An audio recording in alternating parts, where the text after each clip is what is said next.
জাকের আলী অনিক middle অর্ডারে লম্বা লম্বা ছক্কা মারাই ছিল যার পরিচায়ক, বাংলাদেশ দলের ভবিষ্যৎ। কিন্তু শুরু থেকেই তাকে নিয়ে সমালোচনা ছিল একটা। One dimensional cricketer Zaker. মাঠে অফসাইড বলে যে একটা দিক আছে সেটা সম্ভবত জানাই নেই তার যত শট, যত কারিশমা সব এক লেগ সাইডে।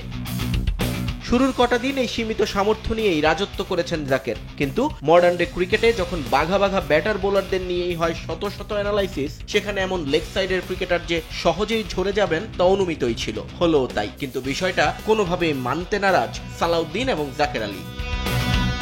নিজেদের গড়তুমিতে অটল রইলেন এই দুজন। তাই তো ক্রিকেট যখন বদলাচ্ছে হু হু করে, তখনও সেই মানধাত্তা আমলের ব্যাটিং স্টান্ট আর সক্ষমতা নিয়ে জাতীয় দলের মিডল অর্ডারে এখনো নেমে চলেন জাকেররা। বুড়ো আঙ্গুল দেখিয়ে চলেন সমর্থক আর ক্রিকেট বোদ্ধাদের।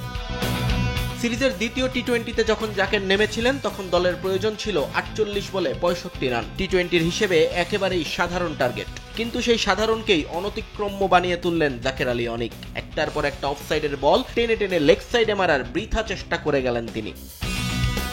আর তার এই সীমিত সামর্থ্য জেনেই হয়তো বলগুলো সব অফসাইডে ফেলে যাচ্ছিলেন ক্যারিবিয়ান বোলাররা। রীতিমতো তাকে নিয়ে খেলেছেন তারা। এমনকি ক্যাচ উঠলেও সেটা ধরার কোনো তাড়া দেখাননি সফরকারী ফিল্ডাররা, কারণ তারাও যে জানতেন জাকের থেকে গেলেই জয়টা সহজ হবে উইন্ডিজের। 13তম ওভারে 2 বল খেলে ডট দেন একটা, এরপর 14তম ওভারে 5 বল খেলে রান নেন 1 আর ডট বাকি 4 বল। 15তম ওভারে এসে প্রথম বাউন্ডারি, সেটাও ভাগ্য গুণে। এরপর যে কয়টা বল খেলেছেন রান করেছেন 12, ডট দিয়েছেন 5টা। 18 বলে রান 17। এ সময়টায় ডাগ আউটে বসে শিষ্যের এমন দুর্দান্ত ব্যাটিং দেখেছেন সালাউদ্দিন, আর মনে মনে হয়তো গর্ব করেছেন নিজের এই আবিষ্কার নিয়ে, যার হাত ধরে এখন পেছন দিকে হাঁটছে বাংলাদেশের ক্রিকেট। নিয়ন মোহাইমেন, সময় সংবাদ।